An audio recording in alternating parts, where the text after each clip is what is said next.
तो हम लोग आज चर्चा करेंगे कृष्ण साधक पुस्तक के अध्याय 8, माया और माया मुक्ति। माया क्या है और माया मुक्ति क्या है। इसमें आइस ब्रेकर है, ऐसी कोई बाधा बताएं जिसके हट जाने से आप भक्ति में प्रगति कर सकेंगे। एक अच्छा चीज़ है। क्या बाधा है? ओके, माइक दे सकते हैं पार्थ को। एक माइक इस तरफ रखिए, एक माइक इस तरफ रखिए। यस, वो वाला माइक इस तरफ रख दीजिए। हाँ जी। हमारी इंद्रिय तृप्ति की इच्छा। हमारी इंद्रिय तृप्ति की इच्छा बहुत बड़ी बाधा है। यस, और क्या बाधा हो सकती है जिससे भक्ति में प्रगति में रुकावट आ रही? कंट्रोल करने की इच्छा, वो खैर हाँ वो एक ही बात आ जाएगी, इंद्रिय तृप्ति में आ जाएगी। यस, और कहीं तो आपने जनरल बता दिया। और कुछ क्या कृष्ण भूलिया जीव भोग वांछा करे, वो तो है ही, लेकिन और ये तो बीमारी है एक्चुअली देखा जाए। हाँ, जब में नींद ना आना, जब में नींद आना, हाँ, जब में नींद आना ये बाधा है।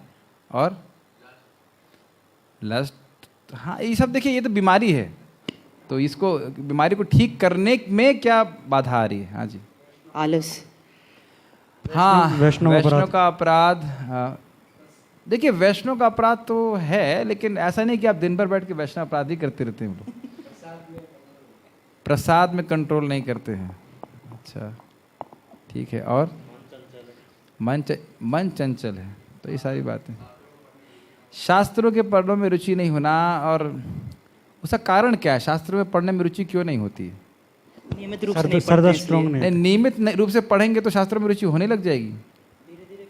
सरदा सुनते नहीं। तो ऐसे बहुत सारे कारण हैं जिसके द्वारा आपकी भक्ति में बाधा आ सकती है। तो उसको हम लोग सोल्यूशन तो नहीं बता रहे इसमें, लेकिन बाधा है।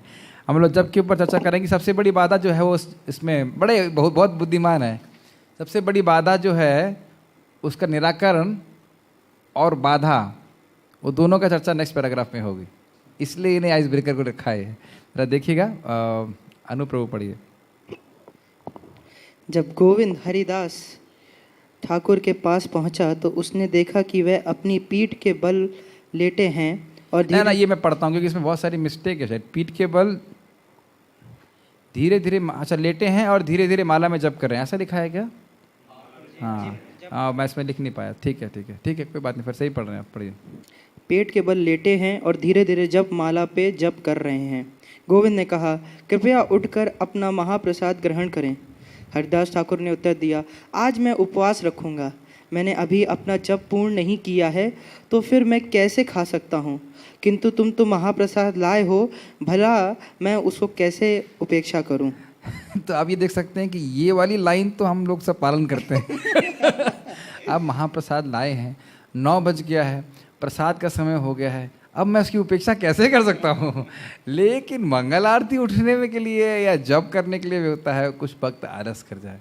यस, यह कहकर उन्होंने महाप्रसाद को नमस्कार किया और उसमें से रंच भर लेकर ग्रहण किया।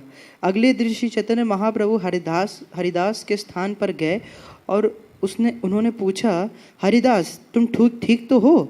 हरिदास ने महाप्रभु को नमस्कार किया और उत्तर दिया, मेरा शरीर तो स्वस्थ है, किंतु मेरा मन और बुद्धि ठीक नहीं है। श्री चैतन्य महाप्रभु ने पुनः पूछा, क्या तुम बता सकते हो कि तुम्हारा रोग क्या है? हरिदास ठाकुर ने उत्तर दिया, मेरा रोग यही है कि मैं अपनी जंप संख्या पूरी नहीं कर पा रहा हूँ। ये एक्चुअली है ना, मेरा रोग ये है कि रोटी में घी नहीं लग रहा है। क्या ये रोग है? रोटी थोड़ी कच्ची है, दाल पकी नहीं, सब्जी में मिर्ची ज़्यादा है, क्या ये रोग है? सब्जी में आलू कम है, बहुत सारी चीज़ें, लेकिन रोग तो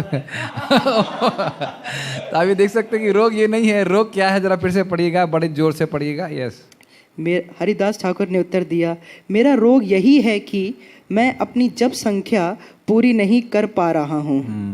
और वो क्या, वो 16 माला करते थे, 192 माला करते थे, और उनका नियम ये था कि 192 192 राउंड्स के बाद प्रसाद पाएंगे।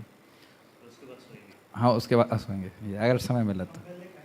पहले खाएंगे नहीं, पहले सोएंगे और खाएंगे, यदि समय मिल जाएगा तो जब के बारे में सोचेंगे।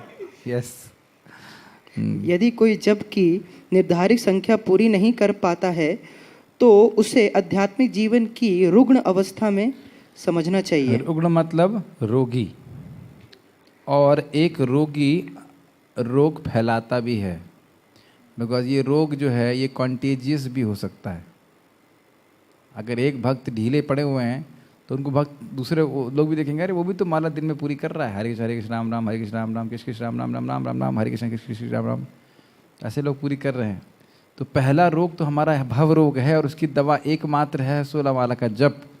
तो जप पूरा ना करे कोई अपना, स्पेशली साधक, तो उसकी स्थिति बड़ी खराब है। और जब आप एक मैं प्रश्न कर रहा हूँ उसका उत्तर दीजिए, दवा कड़वी है या मीठी है मतलब नहीं है, उसको लेने का आग्रह कब नहीं होगा? आराम से यस। जब हमारे को बीमारी ठीक हो जाएगी। नहीं, जब बीमारी मेरा प्रश्न समझ रहे हैं, बीमार तो हम हैं लेकिन बीमारी की जो दवा है वो कड़वी लगे मीठी लगे उससे मतलब नहीं है, उसको लेने का आग्रह कि भाई मुझे लेना ही है, ये कब नहीं होगा? बोलने दीजिए, पार्थ प्रभु हमारे गेस्ट अपीयरेंस।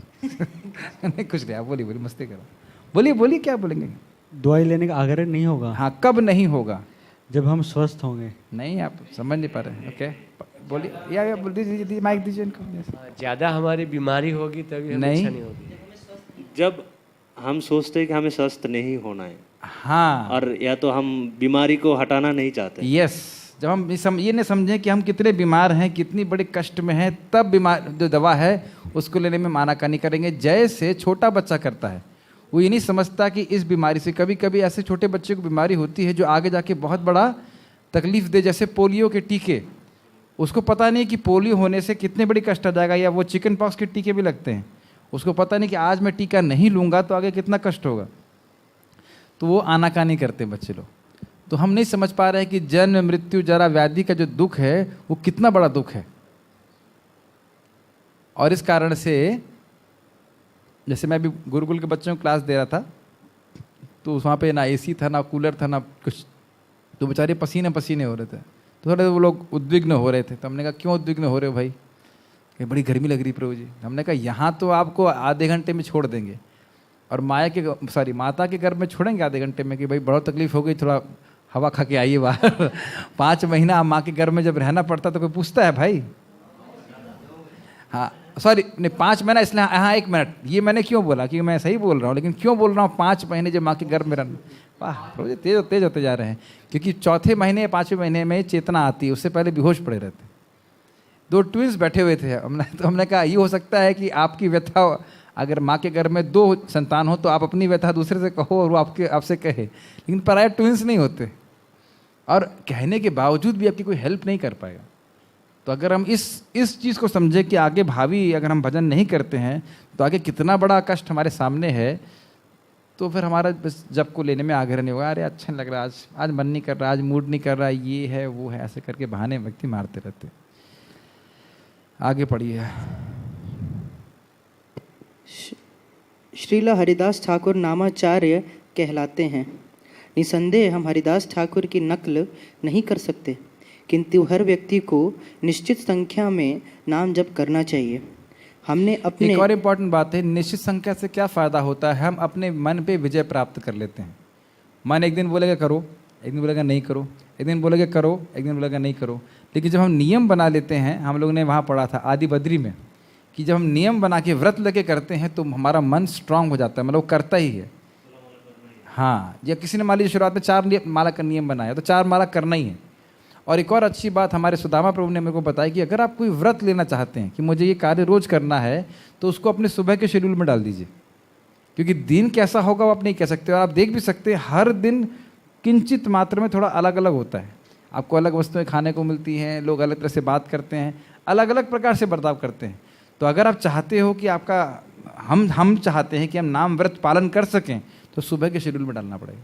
और जो लोग दिन की इसमें टालेंगे उनका मतलब अच्छा नहीं होगा, या फिर छोड़ देंगे ऐसे करके।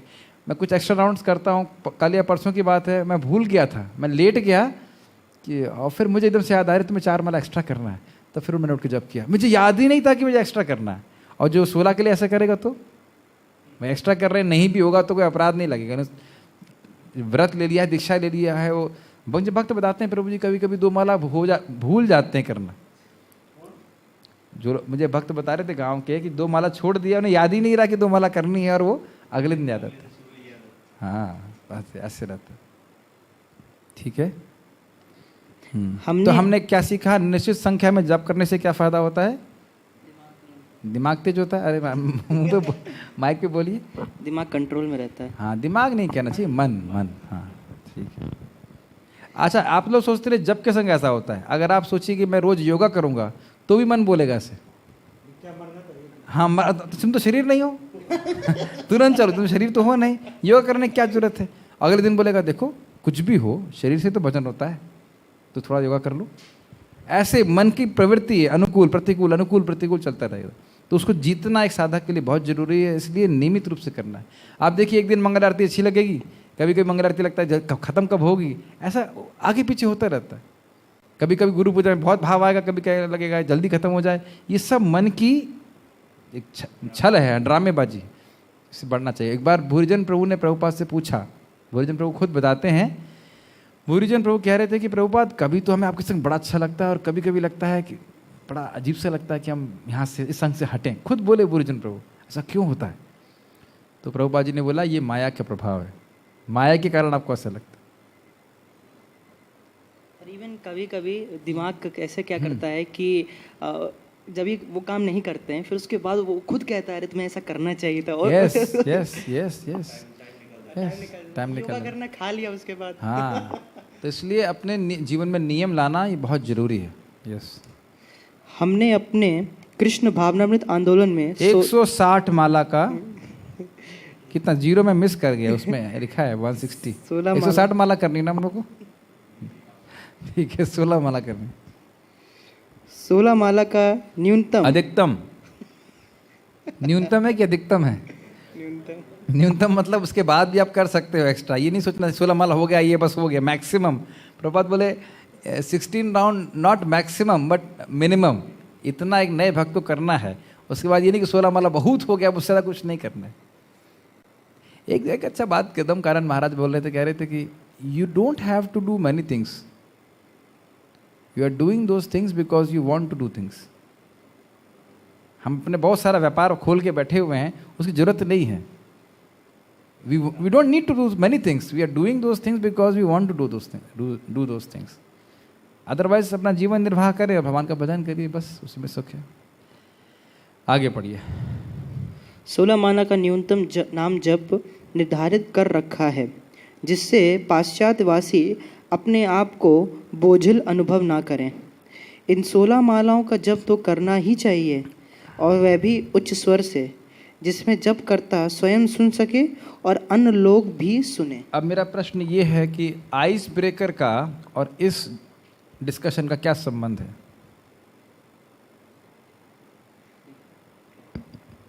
हमारे भक्ति के जीवन में सबसे बड़ी बाधा क्या है? माला जप ठीक से ना करना। पहली बात तो खत्म नहीं करना, दूसरा ठीक से ना करना।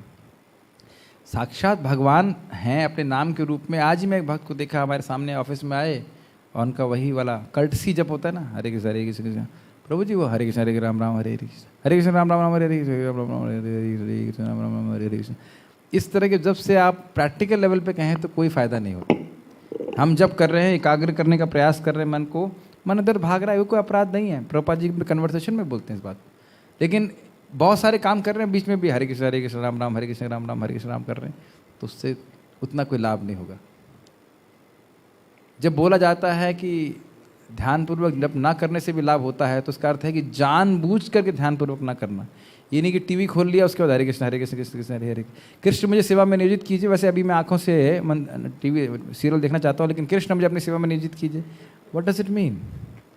तो ये हमको देखना है कि भक्ति में प्रगति हमारी मनोभावना पे, मनोवृत्ति पे निर्भर करती है। तो सबसे बड़ी बाधा हमारे लिए यही है, और इसलिए हमको उसको अच्छे से करने का प्रयास करना चाहिए। सबसे अच्छा तरीका ब्रह्मचारियों के लिए या भक्तों के लिए है, ये भी है कि अगर आप 2 घंटा एक साथ नहीं कर पा रहे हैं तो मंगल आरती के पहले जल्दी उठ करके, जैसे यहाँ पे अगर आप 3 बजे उठ जाएँ तो 4 या 5 माला आपका पहले हो जाएगा, तो आपका मन से प्रेशर चला जाता है, लगता है अब तो बस 11 माला करना है। तो वो भागम भाग वाला जब होता है ना, हरे कृष्ण राम राम हरे हरे कृष्ण राम राम हरे हरे कृष्ण राम राम हरे कृष्ण राम हरे, वो सब करने की जरूरत नहीं है। आराम से 7 सवा 7 तक आपका माला पूरा हो जाएगा। ठीक है, चर्चा का विषय हम लोग शुरू करते हैं। पाठ 8, माया और माया से। हाँ, कुछ बोलना चाहते हैं? यहाँ पर उच्च स्वर में हाँ। जप करने का कहा जा रहा है Yes. और हम भी सुने और लोग भी सुन सके। हाँ हाँ, ये इम्पोर्टेंट है। लेकिन मेरी समस्या है कि जब हम इस प्रकार जप करते हैं तो आसपास में कोई ऐसा भक्त आ जाता है जो हमें कहता है धीरे से करो ऐसे। मेरी सुनाई पड़ा जब आपको? ऐसा जप करने से आप देखना, जो लोग ऐसा जप करते हैं वो प्रायः जप में सो जाते हैं। हरे कृष्ण हरे कृष्ण हरे कृष्ण हरे हरे। और अद्भुत बात ये है कि वो ऐसे सो भी रहे होंगे तो उनको टैप करोगे, कहते हैं तुझे इतनी हंसी आई, इट्स ओके। फिर मैंने जोर से बोला हरे कृष्णा हरे कृष्णा। क्या है, आप एक अनुभव कर लेना, हम लोग का हमेशा का अनुभव है, जब हम लोग रात में आते हैं, आप कभी कभी मेरे संग आए हो, आगरा से जब रात में लौटते हैं तो नींद आ रही होती है। अगर हम लोग कथा श्रवण करने लगते हैं तो सो जाते हैं, लेकिन अगर हम लोग जोर जोर से बात करते रहते हैं तो नींद आती रहती है, लेकिन नींद इसे कहते हैं तट पे रहती। तो इसलिए इतना जोर से ना करें कि बगल वाला डिस्टर्ब हो, लेकिन इतना जरूर करें कि आपको मतलब एक वाइब्रेशन से महसूस होना चाहिए आसपास। हरे कृष्ण कृष्ण कृष्ण हरे हरे, हरे राम राम राम हरे हरे। ऐसा आपके प्रश्न का उत्तर हुआ या कुछ? ठीक। कुछ लोग बहुत जोर से करते हैं लेकिन ध्यान नहीं देते। आप जानते हैं ना, हमारे मंदिर में हरे कृष्ण कृष्ण कृष्ण हरे हरे, हरे राम राम राम हरे हरे कृष्ण हरे। उतना जोर से बोल रहे हैं लेकिन एकाग्र होने का प्रयास नहीं कर रहे। हाँ, पेड़ों को सुना रहे होंगे अच्छा, लेकिन एक्चुअली इतना जोर से करने की जरूरत नहीं है। आप अगर सुनना चाहें तो आप बहुत सामान्य रूप से जप कीजिए बस, लेकिन ये चीज़ यहाँ से आवाज़ आनी चाहिए बस, ये इम्पोर्टेंट बात। ठीक है ठीक है। पाठ 8 चर्चा का विषय माया और माया मुक्ति। इस विषय को कृपया बहुत ध्यानपूर्वक सुनिएगा। ये थोड़ा कठिन विषय भी हो सकता है लेकिन अच्छा है, ये बहुत इंटरेस्टिंग विषय है। विदुर ने मैत्रेय से जो अगला प्रश्न पूछा वह है, जीवों के हृदय में परमात्मा रूप में भगवान की उपस्थिति के बावजूद उन्हें इतने कष्ट तथा दुर्भाग्य क्यों झेलने पड़ते हैं? बहुत गंभीर प्रश्न है कि नहीं? बहुत ज़्यादा गंभीर प्रश्न है। भगवान आपके हृदय में हैं, आपके सुहृद हैं, सर्वशक्तिमान हैं, तब आप क्यों दुख भोग रहे हो? भाई अकेले होते, कोई देखने वाला नहीं होता तो अलग बात होती, लेकिन भगवान सबके हृदय में हैं तब दुख क्यों भोग रहे है ना? बहुत, मैंने बोला था ये चैप्टर बहुत अच्छा है। एक एक मतलब क्वेश्चन बहुत संगीन, बहुत सीरियस है। प्रश्न समझ में आ गया? ठीक है। शरीर को बलवान वृक्ष माना जाता है और जीव तथा परमात्मा रूप में भगवान उसमें बैठे दो पक्षियों के तुल्य हैं। समान वृक्षे पुरुषौ निर्मग्नौ। जीवात्मा अपने कर्म फल को भोग रहा है और भगवान उसको देख रहे हैं। व्यष्टि आत्मा मतलब इंडिविजुअल आत्मा, व्यक्ति आत्मा वृक्ष का फल खा रहा है, किंतु परमात्मा रूप भगवान दूसरे पक्षी के कार्यों का साक्षी बना रहता है। ये तो आप लोग सब जानते हो, समझाने की ज़रूरत नहीं है और इसको हम ज़्यादा एक्सप्लेन नहीं करेंगे। बस ये है कि जीवात्मा जो इच्छा करता है, हमने पहले भी चर्चा कर चुके हैं अध्याय कृष्ण सेवक के अध्याय 1 या 2 में, कि जीवात्मा इच्छा करता है भोग की और भगवान उसको भोग की सुविधा प्रदान करते हैं उपद्रष्टा अनुमंता के रूप में। राज्य का कोई नागरिक राज्य अधिकारी के पर्याप्त निरीक्षण के अभाव में कष्ट में रह सकता है। ये बात समझ रहे हैं आप लोग? किंतु यह कैसे संभव है कि राज्य के मुखिया के स्वयं उपस्थित रहने पर एक नागरिक अन्य नागरिकों द्वारा पीड़ित हो? समझ में आया आपको? क्या जबरदस्त प्रश्न है भाई। आप कहीं आप देखते हैं कि जब कहीं अव्यवस्था होती है, कहीं नाली टूटी हुई है, कुछ हुआ है, तो वो तभी तक होगा ना जब प्राइम मिनिस्टर ना आए। वृंदावन में अगर प्राइम मिनिस्टर की विजिट हो जाए तो सारे गड्ढे भर जाते कि नहीं? लेकिन नहीं है तो फिर गड्ढे वड्ढे खाली रहते। लेकिन प्राइम मिनिस्टर क्या, प्राइम मिनिस्टर के बाप या बाप के बाप कृष्ण स्वयं है सबके हृदय में, फिर जीव क्यों दुख भोग रहा है? ये प्रश्न बहुत अच्छा डिस्कशन है इसका। दूसरी दृष्टि से यह समझा जाता है कि जीव गुणात्मक दृष्टि से भगवान से एक है। मतलब क्या मतलब इसका? जीव सच्चिदानंद है और भगवान भी सच्चिदानंद है। और जैसे उदाहरण दे रहे हैं कि सोने की खान होती है और उससे निकलने वाले सोने की ज्वेलरी, वो सब एक ही सोना ही है, लेकिन मात्रा का अंतर होता है। अतः जीवन की शुद्ध अवस्था में विशेष रूप से भगवान की उपस्थिति में उसका ज्ञान अविद्या द्वारा प्रच्छन्न नहीं हो सकता। ये बात आप लोगों को समझ में आई? शुद्ध अवस्था में उसका ज्ञान अविद्या द्वारा प्रच्छन्न नहीं हो सकता। यानी कि जीवात्मा भौतिक प्रकृति से पूरी तरह से परे है। He is completely spiritual. असंगम ही अयम पुरुषो। कोई इसका भौतिक प्रकृति से संबंध नहीं है। और चलो अकेले होता तो पकड़ लेता, भगवान भी साथ में है उसके, तब माया कैसे उसको प्रभावित कर रही है? बहुत मुश्किल बात है ना भाई। हम जैसे मान लो कोई छोटा बच्चा है, तो अगर अकेला है तो उसे किडनैप कर सकते हैं, लेकिन पिता है, शक्तिशाली पिता साथ में है, तो कैसे किडनैप कर लिया? आप समझ रहे हैं ना? उदाहरण समझ में आ रहा है ना? भगवान सर्वशक्तिमान है और जीव माया से बिल्कुल अलग है। तुम भगवान की उपस्थित होते हुए भी क्या माया भगवान से अधिक शक्तिशाली है? अगर पिता के रहते हुए बच्चा किडनैप कर लिया जाए तो जो गुंडा है वो पिता से अधिक शक्तिशाली है या नहीं है? नेचुरल सी बात है। लेकिन पिता अगर सर्वशक्तिशाली है तो क्या गुंडा फिर उनसे तो अधिक शक्तिशाली हो नहीं सकता? तो क्या माया भगवान से अधिक शक्तिशाली है? ये भी नहीं है। तो इस प्रश्न को उठा रहे हैं। तो फिर जीव किस तरह अज्ञान के वशीभूत होता है और माया के प्रभाव से प्रभावित हो जाता है? भगवान सबके पिता तथा रक्षक हैं। हाँ, ये भी अच्छी बात है। हो सकता हो कि भगवान गुस्सा हो तो क्या जाओ मरो जा करके, तो ऐसा भी नहीं है। सुहृदम सर्वभूता नाम, आप सभी के, हम सभी के भगवान सुहृद हैं। तो यानी सबके पिता हैं और सबके रक्षक हैं। और उस किताब में थोड़ा गलत लिखा हुआ है, और वह भूत प्रेत नहीं है उस पर लिखा है भूत प्रेत, वो भूत भृत हैं। भृत मतलब वो उसे गलती से टाइपिंग एरर है, प्रेत लिख दिया है जब मैं उसको पढ़ रहा था तो मैं कंफ्यूज हो गया, भूत प्रेत ये क्या लिखा हुआ है?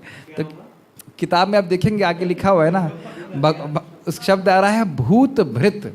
भागवत में लिखा है वह भूत भृत हैं। भूत मतलब जीवात्मा, भृत मतलब पोषक, भरण पोषण करने वाले। भूत भावना, भूत भृत, ये सब एक ही शब्द है।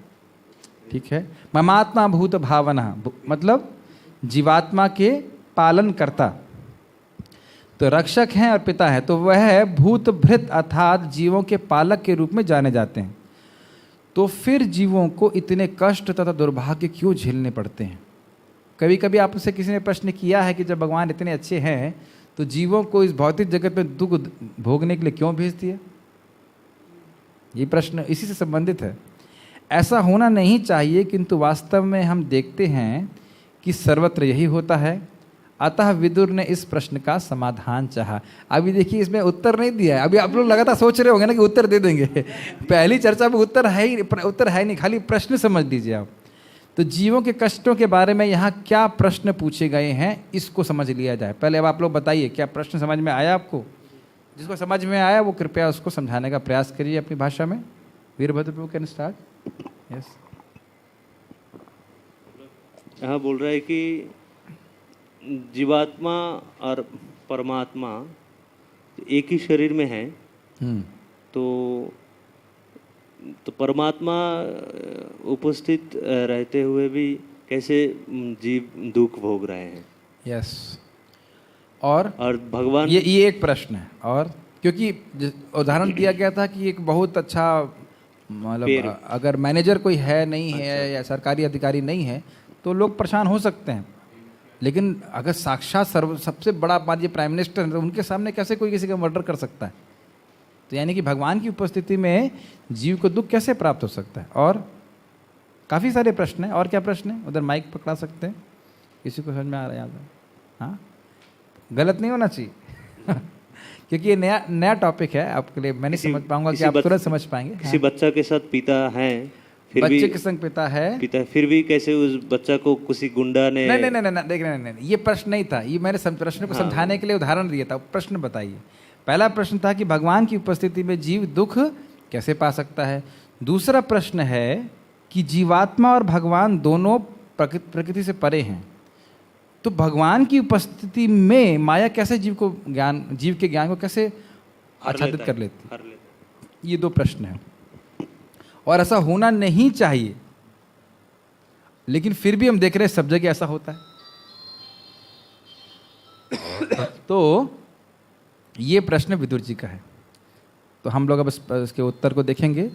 श्री मैत्रेय ने कहा, कौन पढ़ना चाहेंगे? पार्थ कृष्ण प्रभु आप पढ़ेंगे। श्री मैत्रेय ने कहा, हाँ, अब यहाँ बात ये आ रही है, गलत सिद्धांत क्या है ये मैत्रेय जी समझाएंगे। ये उत्तर नहीं है, ध्यान दीजिएगा। गलत सिद्धांत क्या है वो समझाएंगे। यस।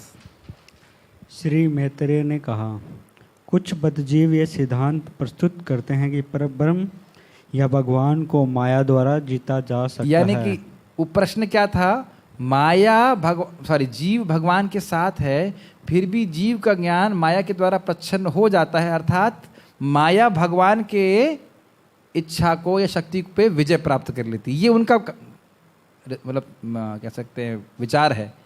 मतलब वो इस घटना से अनुमान लगा रहे हैं कि हाँ, इसका मतलब है कि माया भगवान से अधिक शक्तिशाली है।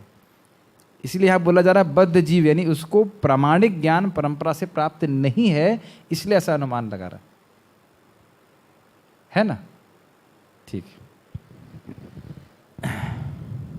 किंतु साथ ही उनका ये भी मानना है कि वे अबद्ध हैं। यह समस्त तर्क के विपरीत है। मतलब वो ये कहते हैं, एक तरफ कहते हैं कि भगवान माया के प्रभाव में नहीं आते, मतलब मैं तो ब्रह्म हूँ, मेरा माया से कोई मतलब नहीं है, और दूसरी तरफ बोल रहे हैं कि माया पकड़ भी लेती। आगे इसको और क्लियर किया जाएगा। यह समस्त तर्क के विपरीत हैं। तात्पर्य, कभी कभी ऐसा लगता है कि भगवान जो कि 100% आध्यात्मिक है, इस माया शक्ति के कारण स्वरूप नहीं हो सकते, जो व्यष्टि आत्मा के ज्ञान को प्रसन्न कर देती है। किंतु वास्तव में इसमें कोई संदेह नहीं कि माया या बहिरंगा शक्ति भी भगवान का अंश है। थोड़ा सा समझ लीजिए कि यहाँ पे क्या बोला जा रहा है। इस लाइन में ये बोला जा रहा है, भगवान पूरी तरह स्पिरिचुअल हैं और माया मटेरियल है। तो लोग ये नहीं समझ पाते हैं कि माया शक्ति भगवान से कैसे आई। कारण स्वरूप अर्थात भगवान माया के भी स्रोत हैं, कंट्रोलर हैं, ये कैसे होगा? भगवान तो पूरी तरह स्पिरिचुअल हैं। इस संबंध में एक बार माता जी ने प्रभुपाद से प्रश्न किया। प्रभुपाद का उत्तर बड़ा अजीब सा था। बोले कि ये भगवान, if God is all good then why material world is bad. अब उत्तर सुनेंगे तो बहुत हंसेंगे आप। बोले भौतिक जगत, जब भगवान सब अच्छे ही हैं भगवान में, तो इतना खराब भौतिक जगत के निर्माण क्यों किया? तो प्रभुपाद ने बोला, you are a good girl but don't you pass stool and urine. आप एक अच्छी लड़की हो लेकिन आप मल और मूत्र त्याग करती हो, तो ये भौतिक जगत भगवान का मल मूत्र की तरह है। ऐसे करके तो ये भौतिक जगत अच्छा नहीं है, लेकिन भगवान ने अपनी प्रसन्नता के लिए नहीं बनाया है। आप सब जानते हैं, ये हम भोग करना चाहते थे इसलिए भगवान ने बनाया। लेकिन ये ध्यान जरूर देना चाहिए कि माया शक्ति भगवान की इच्छा के अंतर्गत है। क्या कोई गीता का श्लोक आपको याद आ रहा है? मम माया दुरत्य है, और एक और श्लोक है, मया अध्यक्षेण प्रकृति सूयते सचराचरम। मेरी अध्यक्षता में भगवान माया काम कर रही है। ब्रह्म संहिता का श्लोक याद है, माया हि यस्य जगदंड शतानि सूते त्रैगुण्य तद विषय वेद वित्तायमाना इच्छानुरूपमपि यस्य च चेष्टते स्या गोविंदमादि पुरुषम तमहं भजामि। उनकी छाया है। आप देख रहे हैं मेरी छाया, अगर आप देखें तो बिल्कुल जैसे मैं हाथ चला रहा हूँ वैसे छाया चल रही है, लेकिन मेरी छाया का स्वरूप मेरे हाथ के स्वरूप से अंतर है, अलग है कि नहीं? लेकिन मेरा छाया, मेरे हाथ की छाया मेरे हाथ के ऊपर ही आधारित है कि नहीं? तो उसी प्रकार से माया का स्वरूप भगवान से बिल्कुल अलग है, लेकिन उनकी इच्छा से ही चल रही है।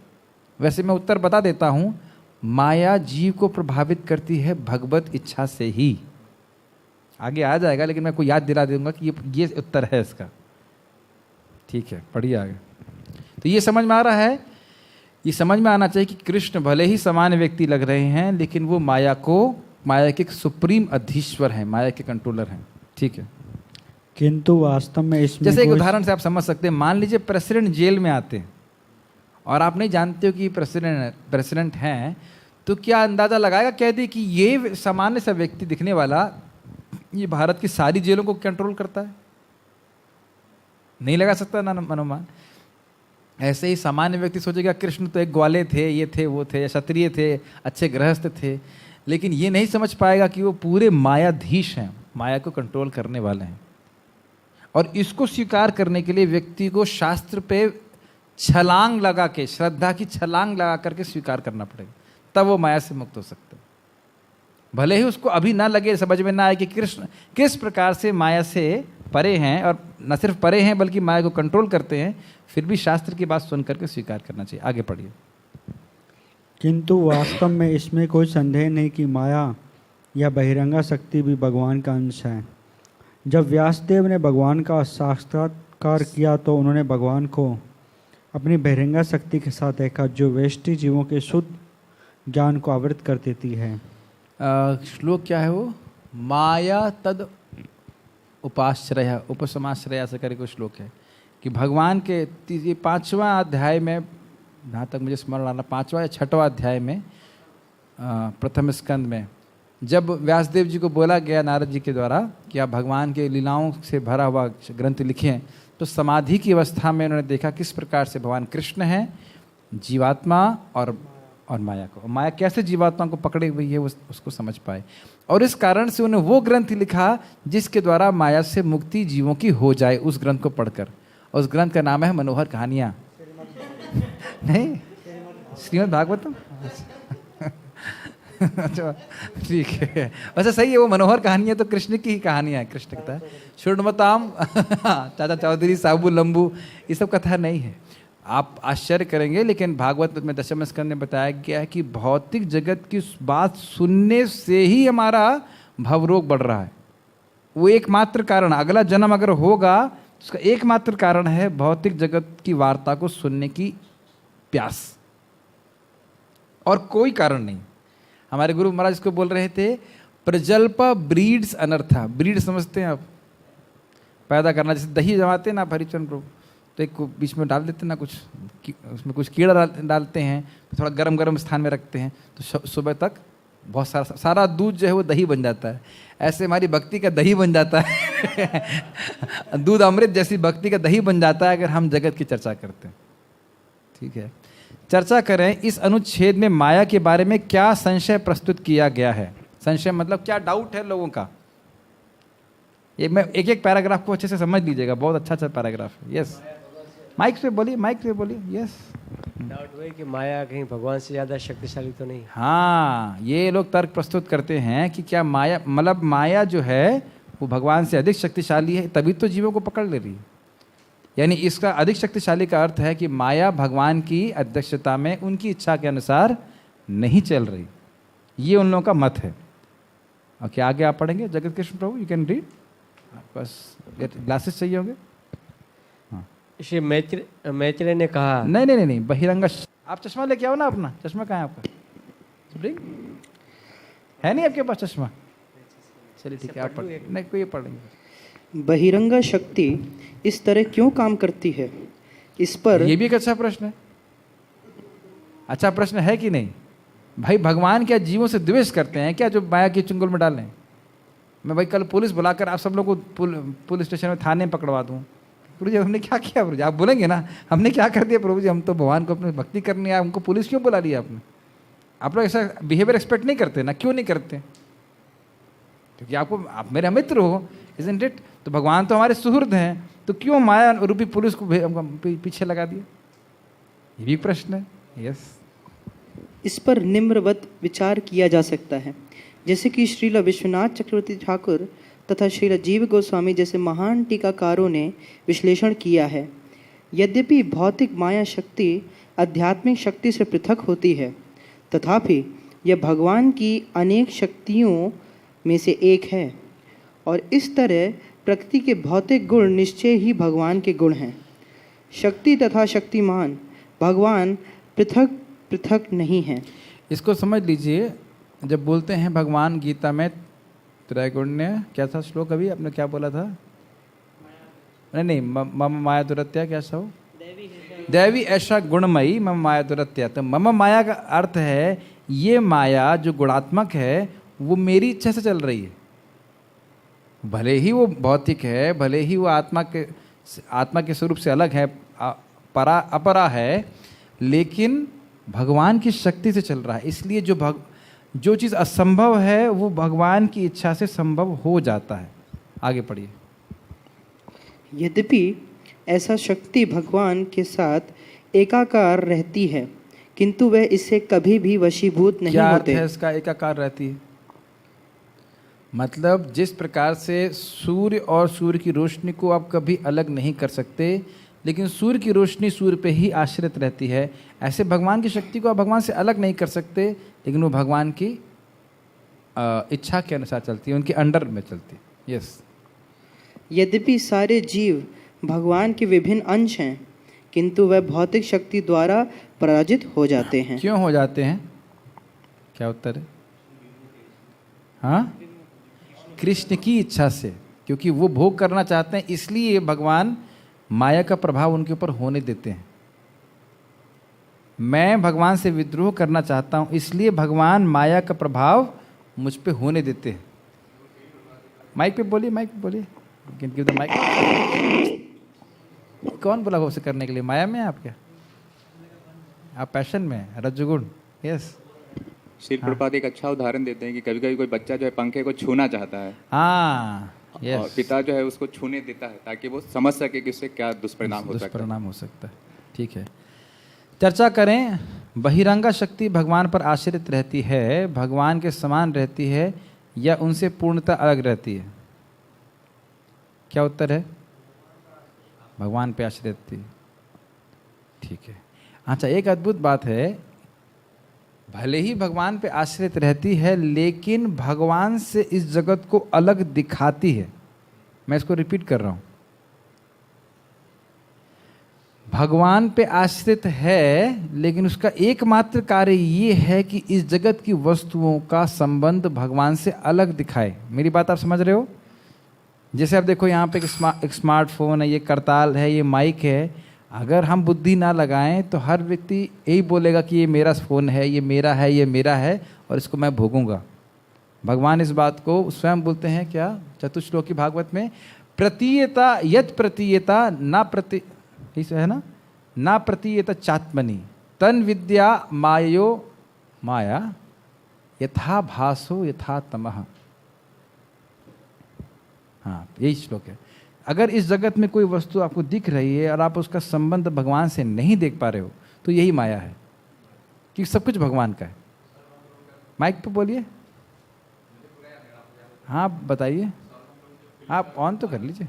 सर्वभौम प्रभु ने जो फिल्म का उदाहरण दिया था कि हम फिल्म देखने जाते हैं अपने परिवार वालों के साथ, तो जैसे ही अंदर जाते हैं तो वो अंधेरा छा जाता है, तो हम जिनके साथ आए होते हैं हम उनको भूल जाते हैं, और फिर जो चलचित्र चलता है, हम वो हंसता है तो हम हंसते हैं, और वो रोता है तो हम रोते हैं। बहुत सुंदर, क्या सुंदर उदाहरण दिया था ना आपने, कि जो आपके रिश्तेदार हैं उनसे वाकई आपका सच्चा संबंध है, प्रेम है, वो आप बिल्कुल बगल में बैठे हुए हैं आपके, लेकिन आप अंधकार में क्या कर रहे हो? जिन लोगों से कोई संबंध नहीं है, उनके सुख दुख में अपनी एक की बुद्धि करके, अभिनिवेश करके रो रहे हो, हंस रहे हो, खुश हो रहे हो।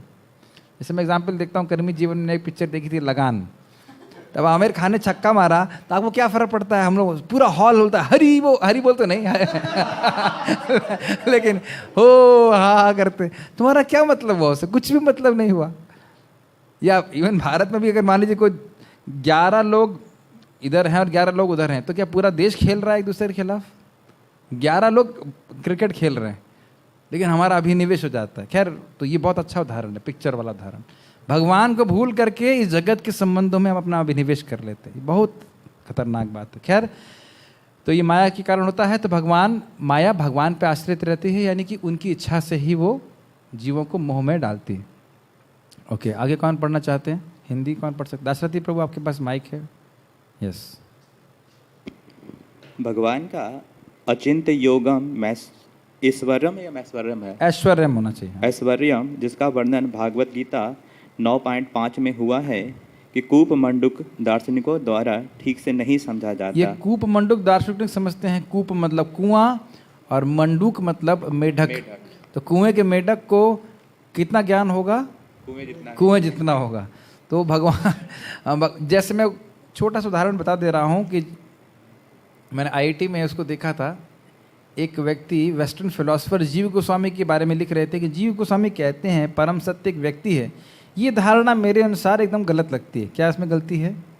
मेरे अनुसार तुम जानते कितना हो, तुम जीव गोस्वामी हो। तो ये कितनी अजीब अजीब सी बात है। तो इसे कहते हैं कूप मंडूकता। आगे पढ़िए। एक और इसमें उदाहरण है। प्रभुपाद जी से एक फिलोसोफर बहस कर रहा था और बार बार बोल रहा था as far as I know, as far as I know, as far as I no.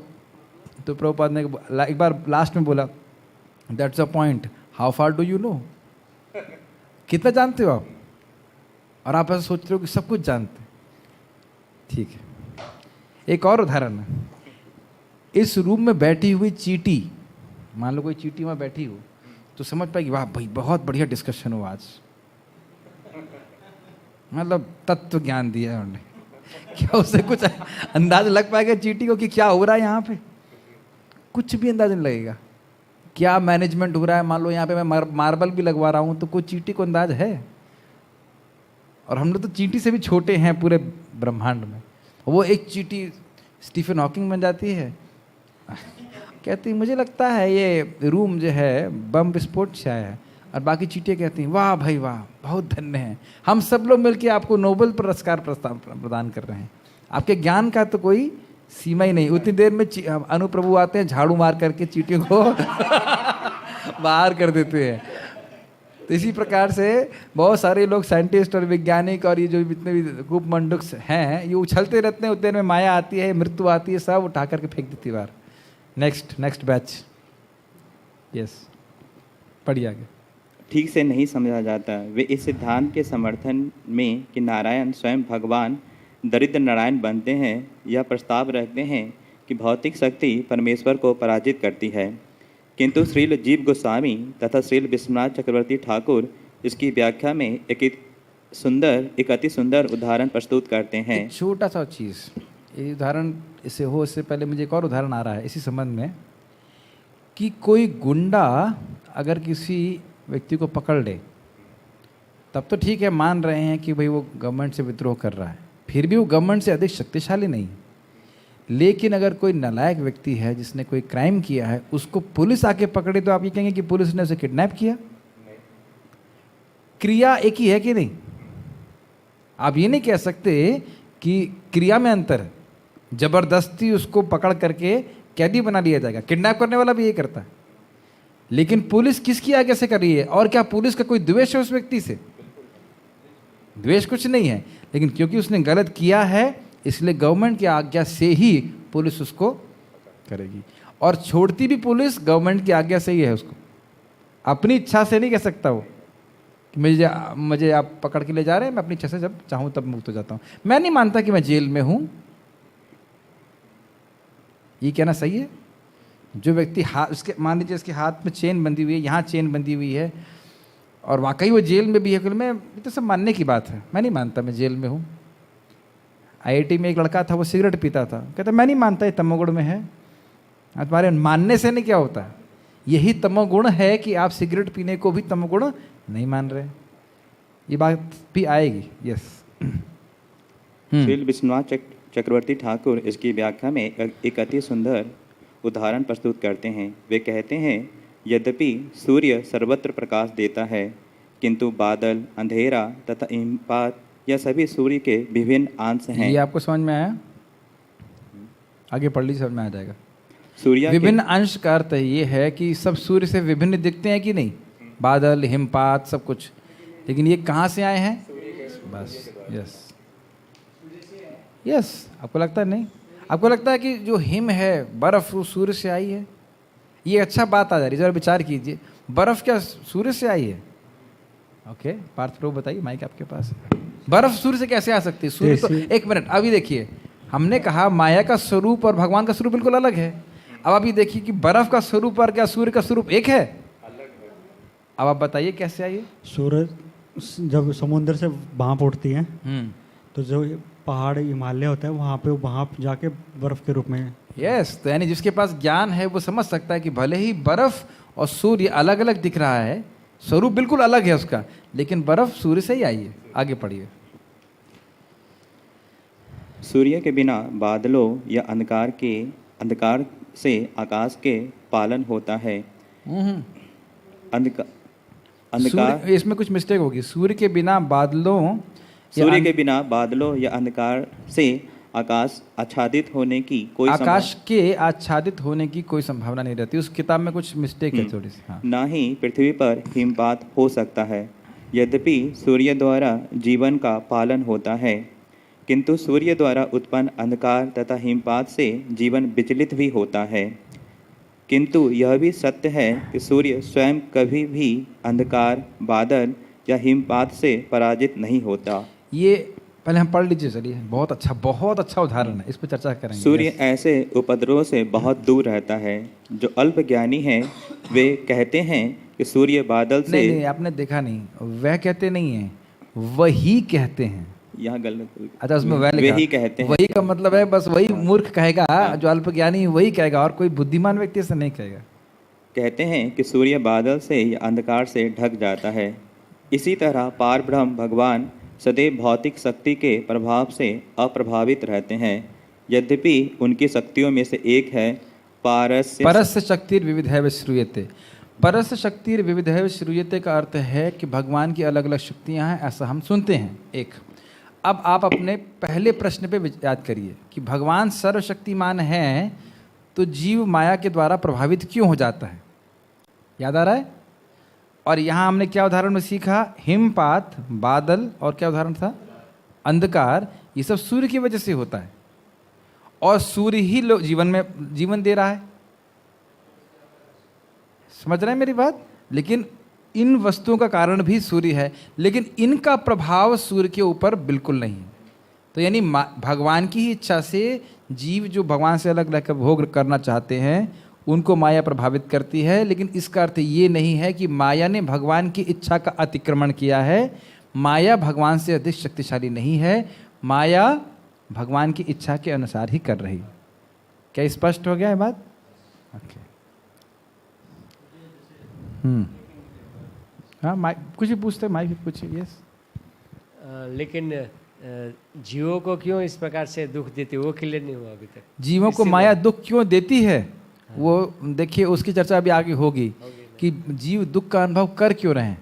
वो बहुत अच्छा, ये चैप्टर लाइक बेस्ट चैप्टर है इसका, बहुत अच्छा चैप्टर है कि जीव दुख का अनुभव कर क्यों रहा है। नहीं, ये उत्तर नहीं है, अब बहुत मजेदार उत्तर है। दुख का अनुभव कर रहा है, ये वो दुख मान रहा है। जैसे भी मैं दोपहर में रेस्ट कर रहा था तो मैं स्वप्न देख रहा था कि हमारे वृंदावन बिहारी प्रभु सबको पकड़ पकड़ के जप करा रहे हैं और डांट रहे हैं, आप जप क्यों नहीं कर रहे हो, आप जप क्यों नहीं कर रहे हो। और मैं देख रहा हूँ क्यों कर रहे हैं ऐसा कर। तो कुछ हो रहा था क्या? मैं तो सो रहा था, जब कहाँ हो रहा था। बस हो सकता मैं बहुत कृष्ण भावना भावित हो गया हूँ कि जब मैं सोते समय भी हम जप के बारे में सोच रहे हैं। कुछ हो रहा था कि मैं मान रहा था कि कुछ हो रहा है। यार मैं इसको इस रहस्य को खोलना नहीं चाहता हूँ, टॉपिक आएगा। वो सब, हाँ, वो सब आएगा। सूर्य और बादल के उदाहरण से हमें क्या शिक्षा मिलती है? बादल सूर्य को ढक नहीं सकता है, बादल सूर्य के कारण होता है, और सूर्य सबका पालन करता है, लेकिन सूर्य के द्वारा ही विचलन इस जगत में प्राप्त होता है। ओके, नेक्स्ट पैराग्राफ कौन पढ़ना चाहेंगे? Anybody can read? हिंदी पढ़ना चाहिए। संतोष कृष्ण, आपने तो पढ़ लिया एक बार। संतोष कृष्ण प्रभु पढ़ना क्या? यस, आप अच्छा सीख रहे हो, आपको शुड प्रीच नाउ। यस। अतः माया द्वारा परम ब्रह्म के थोड़ा जोर से पढ़िएगा। हाँ, अतः माया द्वारा परम ब्रह्म के पराजित होने पर बल देने का कोई कारण नहीं है। मैं फिर से रिपीट कर रहा हूँ बात, बिल्कुल दिमाग में घुसा लीजिए। सूर्य बादल के कई करोड़ों किलोमीटर ऊपर है, ऐसे ही भगवान बिल्कुल माया से स्पृष्ट होते ही नहीं है। ये बात एकदम घुसा लेना चाहिए दिमाग में। भगवान की कोई भी क्रिया माइक नहीं है, ठीक है। बादल, अंधकार तथा हिमपात सूर्य की किरणों के एक नगण्य अंश को ही ढक सकते हैं। इसी तरह प्रकृति के गुण किरणों के सदृश जीवों पर प्रतिक्रिया कर सकते हैं। यह जीव का दुर्भाग्य है जो अकारण नहीं है कि भौतिक शक्ति उनकी शुद्ध चेतना तथा नित्यानंद पर प्रभाव डालती है। ये थोड़ा समझ लिए, लाइन कठिन लग रही होगी कि जीवात्मा इस भौतिक जगत में आया है, ऐसा नहीं है कि इसे कोई कारण नहीं है। कारण स्पष्ट जानते हैं, कृष्ण भूलिया जीव भोग वांछा करे, निकटस्थ माया तारे झापट ये धारे। जैसे जीव भोग वांछा करता है भगवान से अलग भोग करने की, तो माया उसको पकड़ लेती है, लेकिन उसका कह सकते हैं दायित्व भगवान के ऊपर नहीं है। भगवान से विद्रोह करने की इच्छा का दायित्व मेरा है। हम लोगों ने इसकी चर्चा कर ली है अध्याय 2 में करी है, शायद कृष्ण सेवक में अच्छे से कर ली है, कि मेरी इच्छा थी मैं भगवान से विद्रोह करके ट्राई करना चाहूँ, तो भगवान ने अलाउ किया, ठीक है। और इस कारण से जो हमारा शाश्वत आनंद है और शुद्ध चेतना है उसको माया ढक लेती है। आगे पढ़िए। चेतना तथा नित्यानंद का इस तरह प्रच्छन्न होना अविद्या कर्म संज्ञा के कारण है। अविद्या कर्म संज्ञा का अर्थ समझ रहे हैं। अविद्या का मतलब है अपने स्वरूप को भूल जाना और जो मैं नहीं हूँ वो मानना, और इस कारण से कर्म में प्रवृत्त होना। कर्म मतलब इंद्रिय तृप्ति की इच्छा के पर आधारित कर्म। मुझे भोग मिलेगा तभी मैं करूँगा, नहीं तो मैं नहीं करूँगा। यस, वह शक्ति उन सूक्ष्म जीवों पर प्रभाव डालते हैं जो अपनी अल्प स्वतंत्रता का दुरुपयोग करते हैं। समझ में आया आपको? यानी कि जिस प्रकार से जेल में सभी लोगों को नहीं जाना होता है, जो लोग सरकार की बात नहीं मानते हैं और ऐसे कुछ लोग ही होते हैं, उनको, हाँ, जो विद्रोह करते हैं उनको ही कैद में डाला जाता है। उसी प्रकार से कुछ जीवात्माएं हैं जो भगवान से विद्रोह करती हैं और इस कारण से उनको भौतिक प्रकृति के अंदर रहना पड़ता है। यस, विष्णु पुराण, भगवत गीता तथा अन्य सभी वैदिक ग्रंथों के अनुसार सारे जीव भगवान की तटस्थ शक्ति द्वारा उत्पन्न होते हैं और सूर्य की किरणों के समान हैं। तटस्थ शक्ति का अर्थ क्या होता है? तट पे स्थित, अर्थात मतलब अगर ये तट है तो माया को भी चुन सकते हैं और भगवान को भी चुन सकते हैं। यानी कि माया में रहते हुए भी, प्लीज ध्यानपूर्वक सुनिए, माया में कितना भी चला जाए जीव, वो कभी भी भगवान को चुन सकता है। ऑलवेज। इंग्लिश में एक लाइन बोलूँगा, आप थोड़ा समझने का प्रयास कीजिए। Maya can exploit our free will but she cannot take it away from us. हमारी स्वतंत्र जो इच्छा है, भगवान उसको माया उसका दोहन कर सकती है, दुरुपयोग कर सकती है, हमें भोग में प्रवृत्त कर सकती है, लेकिन हम कभी भी वापस तुरंत कृष्ण की तरफ उन्मुख हो सकते हैं। आप ये नहीं कह सकते कि मैं इतना माया में चला गया हूँ कि मैं अब भगवान की तरफ मुड़ नहीं सकता। कोई कहे कि भाई मैं 100 साल से रूम में अंधेरा करके बैठा हूँ, अब लाइट नहीं जला सकता मैं, क्या ये सही है? बिल्कुल गलत है। आपकी इच्छा है तो लाइट जल सकती है। इसी को भगवान बोलते हैं अपि चेदेस्य पापेभ्य सर्वेभ्य व्यापकृतमः सर्वम ज्ञान प्लवे नैवा व्रजिनम संतरश्यसि। तुमने बहुत सारे पाप ना किए हो, सारे पाप भी क्यों ना कर लिए हो, अगर भगवत ज्ञान रूपी नाव में तुम बैठ जाते हो, भक्ति करते हो, तो तुम निश्चित रूप से चढ़ जाओगे। ये बहुत बड़ा हमारे लिए संबल समझते हैं, होप गिविंग है कि कितना भी माया में व्यक्ति है, अपनी स्वेच्छा का प्रयोग कृष्ण की शरणागत होने में करे, भगवान की कृपा उसको निश्चित मिल जाएगी। ऐसा नहीं कि भगवान ने अपने दरवाजे बंद कर लिए, कभी नहीं करते, कभी किया भी नहीं है। वो तो हम अपनी गर्दन मोड़ के बैठे हुए हैं, भगवान के दरवाजे कभी बंद नहीं होते। ये बहुत बड़ी बात है। यस, जैसा कि ऊपर बताया जा चुका है, यद्यपि सूर्य तथा उसकी किरणों में कोई गुणात्मक अंतर नहीं है, किंतु कभी कभी सूर्य की किरणें सूर्य की अन्य शक्ति, जिसका नाम बादल हिमपात है, द्वारा पराजित हो जाती है। एक और इंटरेस्टिंग बात है, क्या सूर्य की किरणों को सूर्य से अलग कर सकते हो आप? अब अगर हम अपना अनुभव कृष्ण से अलग कर रहे हैं, मतलब हम सोचते हैं हमारा कृष्ण से कोई मतलब नहीं है, तो क्या ये माया है कि नहीं?